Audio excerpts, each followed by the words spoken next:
up, guys? It's Bad Dog. So this weekend was actually a good weekend for me. Football-wise, I haven't had one of those pretty much all season, but it was a great weekend for me. Obviously, the Oklahoma Sooners winning the Big 12 championship and getting elected to go to the playoff. We'll play Alabama December 29th in the Orange Bowl.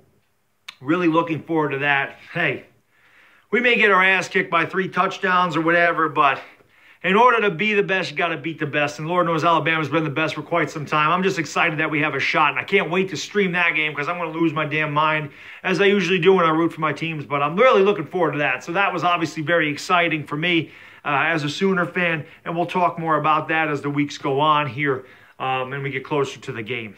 Of course, the New York Giants yesterday pulled off a huge upset against the Chicago Bears. There was a lot of people in my stream and on my videos saying, hey, the Giants are probably going to win the game, which I didn't see happening. So these people, I commend you for picking the Giants in that game. As I said with the Sports Fury, when I did that little video with them, I said the Giants, my one hope is that they overlook the Giants and they're looking forward to the Rams. Perhaps that's what happened. Chase Daniels was extremely sloppy all day. The Bears kind of looked sloppy most of the day. Obviously, if Mitch Trubisky was in there, it might have been a different story. But it got off to a good start for the Giants. I mean, Alec Ogletree, man, what a hell of a day he had. Has a huge pick six at the beginning of the game, jumps off, picks up the ball in a hugely athletic play. Most of the time, a defensive lineman or linebacker just knocks that ball into the ground. He picked it off, ran in for his pick six. That's the second of the year. And as far as I know, he's our team leading interceptor, which tells you how bad our secondary's been all year. And then he outdoes himself, and then Odell Beckham, like one-handed leaping interception later in the half to kill a Bears drive. The Giants in the first half were really ticking me off, as you well know. It's kind of like what we did in the second half of the Eagles game. Eli Manning threw the ball 17 times in the first half compared to running it 6 times for Barkley. Now, Barkley's 7th attempt was the turning point in this game, if you ask me. The Bears are up 14-7. Giants have back-to-back. They give up back-to-back sacks. It's 3rd and 23 with 17 seconds to go on our own 30-yard line. Giants are giving up at this point. They're going to hand the ball off. They're going to run the clock out. They're going to punt it, whatever. Half is over. An incredible effort by Saquon Barkley, who is just every week, this guy impresses me more and more. Doesn't give up, doesn't quit, gets all the way out of bounds at the Bear 49-yard line. A huge 21-yard run, made it 4th and 2. There's 7 seconds to go, and at this point, I'm like, well, hell, just throw a Hail Mary at this time. But they decide not to throw a Hail Mary. Eli Manning hits Rhett Ellison on the sideline at the 40. They bring in Aldrick Rosas, who drills a 57-yard field goal. The difference in Rosas this year from last year is unbelievable. How good he's been for us this year. Kicks the longest field goal in the history of the Giants. Makes it 14-10. The second half we come out, we're running the ball, we're play action. It's a totally different team again. Barkley's running through the second best rush defense in the league like it's nothing.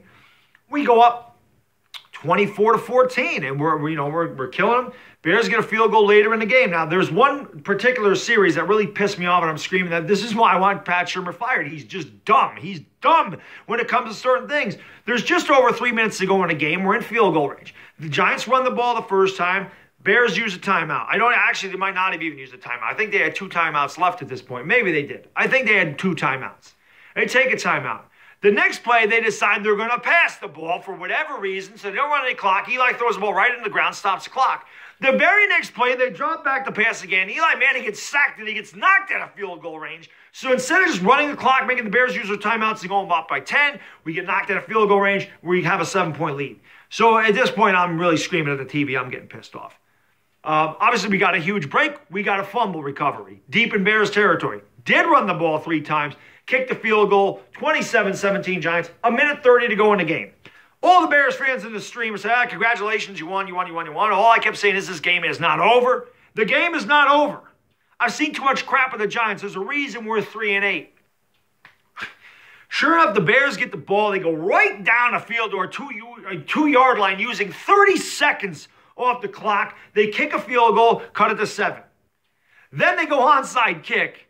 Beckham don't even put his nose in there to attempt to get the ball. The Giants just watch the Bears recover it. Bears go right down the field, score a damn game-tying touchdown, a little razzle-dazzle By the way, just a razzle-dazzle. And they tie the game up, which reminds me, the whole Odell Beckham throwing the touchdown thing, I actually mentioned that. I'm pretty sure I mentioned that on Sports Fury's page, or that video we did when I said the Giants got to run some misdirection and some trick plays maybe, and kind of like we did with the Odell Beckham touchdown pass. He threw another touchdown pass. Eli Manning was very poor in the first half, very poor. At this point, I was ready to see Kyler Lauletta. I was ready because he kept forcing the ball to Odell Beckham, throwing bad interceptions, throwing into double coverage. I'm like, stop forcing the ball. Eli's got to stop forcing the ball to Beckham. Got to. Got to look elsewhere. There's got to be other guys open. Look for Edison, look for Sterling Shepard, look for Saquon Barkley, look for Russell Shepard, look for Corey Coleman. I don't care. You don't always have to force the ball to Beckham. But anyway, got off topic there for a second. So, we go into overtime. At this point, my stream that I was doing blew up. Like, there was 340 people in there most of the day, which was awesome. And then all of a sudden, I saw it's 420, 465, 512, 650, 725, 780, 860, 912. Over 1,000 people were in there during the overtime waiting for me to drop dead, because I swear it was going to happen yesterday. We have a good drive, big third down conversion on the overtime drive. Rosas kicks a field goal. Like I said, he's been solid all year. And I'm just thinking that's not going to be enough. Chase Daniels fumbles the damn ball 3 times on their last drive. The Giants don't get one of them.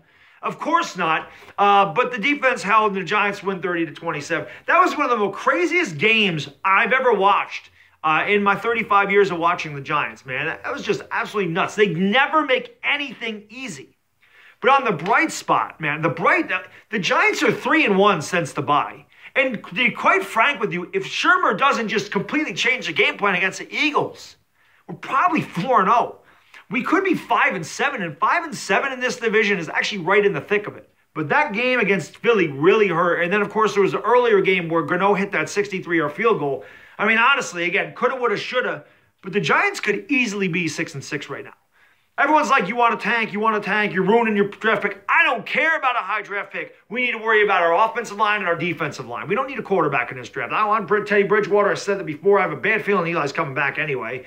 But I said that before. We need to work in the trenches. We need pass rushers. B.J. Hill had a great day, though. Shout out to B.J. Hill. But we need more pass rushers, and we need a center and right tackle. Build that offensive line. I'm happy with that. I want the Giants to build momentum going into next year, because after the bye, we have seen the Giants offense that we thought we would see all year. I don't know what the hell took so long. Obviously, we knew the line was going to take time to build chemistry. The left side of the line, Will Hernandez and Nate Solder have played so much better. Jamon Brown tied it all together. I mean, Jamon Brown's presence in that offensive line is such a ridiculous difference. For the most part, the Giants did a good job protecting Eli, and they did a great job of run blocking. Just a great weekend. It was a fun weekend, man. I had a ball doing it. I got a Twitter account now, so if you want to follow me on Twitter, I'm going to put that in the link. Also tonight, obviously, we got the Redskins and Eagles. I'll be live for that one. I hope you all join me for that. I mean, there's been a lot of people in there, and we're having a good time. We're getting some good numbers, man. I hope it continues, and I hope I see you there tonight. So until then, it's Bad Dog, and I'm out. Peace!